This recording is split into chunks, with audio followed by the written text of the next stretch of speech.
அன்பிற்குரியவர்களே, இயேசு பசியோடு இருப்பதை அறிந்த அலகை, நீர் இறைமகன் என்றால் இந்த கற்கள் அப்பமாகும்படி கட்டளையிடும் என்றான். இயேசு இறைமகன்தான், மாற்றமில்லை.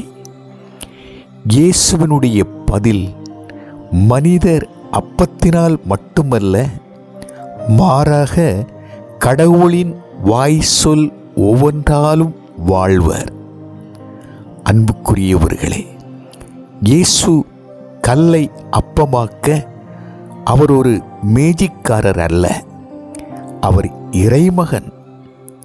இயேசு கல்லை அப்பமாக்க வரவில்லை, தன்னையே அப்பமாக்கியவர்.